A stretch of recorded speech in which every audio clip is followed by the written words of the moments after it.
నమస్తే SR7 TV news కి స్వాగతం. సంక్రాంతి పండుగ శుభాకాంక్షలు తెలియజేసిన మాజీ మంత్రి సింగిరెడ్డి నిరంజన్ రెడ్డి ప్రజలకు సంక్రాంతి పండుగ శుభాకాంక్షలు తెలియజేశారు. ఈ సందర్భంగా ఆయన మాట్లాడుతూ తెలంగాణ ప్రజలు పుష్కలమైన పాడి పంటలతో సుఖ సంతోషాలతో సౌభాగ్యంగా వర్ధిల్లాలని ఆకాంక్షించారు.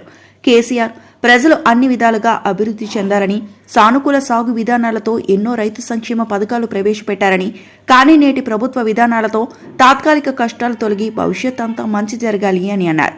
పలువురు పండుగ శుభాకాంక్షలు తెలియజేశారు. అధ్యక్షులు గట్టు యాదవ్, జిల్లా మీడియా కన్వీనర్ నందిమల్ల అశోక్, జిల్లా ఎస్టీ సెల్ అధ్యక్షులు జాత్రు నాయక్, పెబ్బేరు మండల నాయకులు, మాజీ వైస్ చైర్మన్ కర్రీస్వామి, వనం రాములు, ఎం రాజశేఖర్, ఎద్దుల సాయికుమార్, మాజీ కౌన్సిలర్ ఎల్లారెడ్డి, ఎల్లయ్య, గోపీబాబు, వేణు యాదవ్, సూర్యవంశం గిరి, సయ్యద్ జమీల్, చిట్యాల రాము తదితరులు పాల్గొన్నారు. SR7 TV news reporter Wanaparthy జిల్లా ఇన్ఛార్జ్ కేపీ రెడ్డి. తెలంగాణ రాష్ట్ర ప్రజానికానికి, ముఖ్యంగా రైతులు, రైతు కూలీలకు అందరికీ కూడా సంక్రాంతి పండుగ శుభాకాంక్షలు.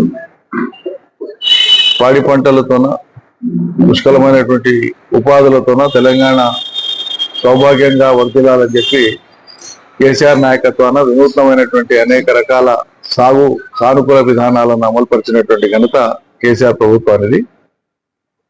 ఇప్పుడుండేటువంటి ప్రభుత్వం తాత్కాలికంగా కల్పిస్తున్నటువంటి ఈ ఇబ్బందులను, కష్టాలను అధిగమించి నిలదొక్కోవాలి, మీకు ఆ ధైర్యం ఉండాలని చెప్పి, మీరు ధైర్యంగా ముందుకు సాగాలని చెప్పి కోరుకుంటూ, మళ్ళీ మంచి రోజులు మన రోజులే వస్తాయి. జై తెలంగాణ.